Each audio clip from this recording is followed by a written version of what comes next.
Number 44 stood at the window. I was relieved to be sitting down on the bench, but I was doing this list, and an unexpected result of doing the list made me no longer content to sit in my comfort zone. This damn list. I knew I had to challenge myself to go to the window. All the sides of the capsule are windows. Luckily, there's a railing.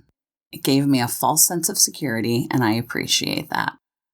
I slowly walked up to a window that no one else was looking out of and breathed, and held onto the railing and opened my eyes and survived.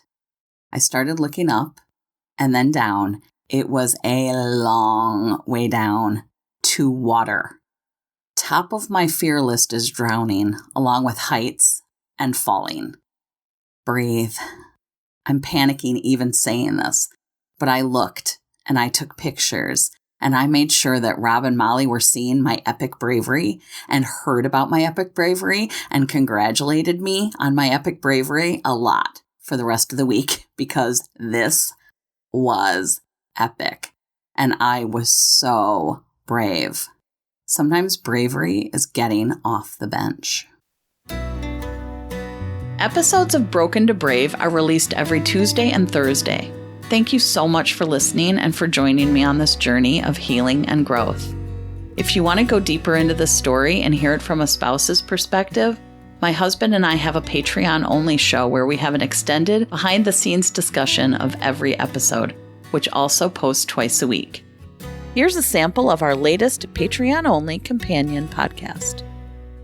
Whenever I go places, I always meet people. Yes. And so... and I because you love to talk. Well, but people seem to gravitate to me. Like they just talk to me, and yes. I must look friendly or something. And so, despite my insides going, I want no one to look at me or talk to me or whatever, and they always do.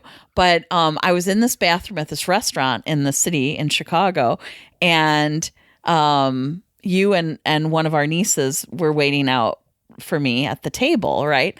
And I go in the bathroom and I was like, okay, well, whatever. I'm just washing my hands. And all of a sudden this older woman comes out of the stall and she starts chatting with me. And I was like, And then I don't talk to anybody in the bathroom. I'm just going to lay that out. I meet so many people in the bathroom, but this one, she's telling me all about this invention that she had and whatever.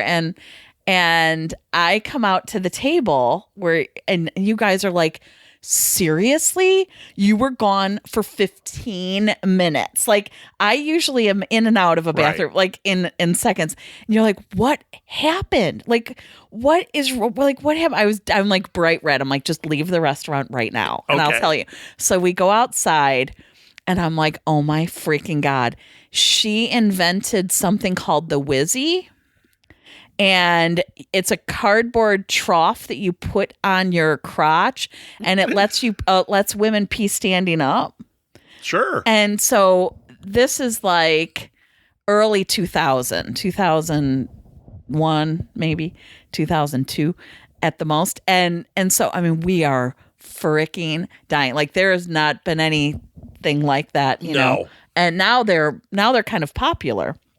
Are they? From what I understand, because people take them women will take them camping. Oh. They'll people with disabilities or whatever. But I don't know about her version. But she had a cardboard, but why she started telling me this is like that's the thing that happens to me all the time. Well, because you were standing there peeing, and she thought, you're getting it everywhere. Weirdo. But it was so funny. But that's the kind of stuff that happens to me. That it's like, of course she told you about her Whizzy. About the Whizzy.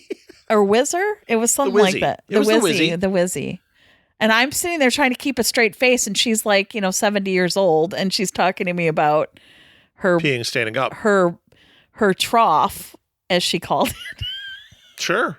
Her pee trough. And I was like, well, you also have an issue with this. I seem to remember we were sitting at a Chipotle downtown. Oh my God. And shut there up. was a guy, I don't know if he was homeless, but yes, he was homeless and we don't majorly know that. on something. He was on something. And also had a lot of mental health issues, he was concerns. looking in the windows and doing stuff. And I'm trying to ignore, and then I look at you.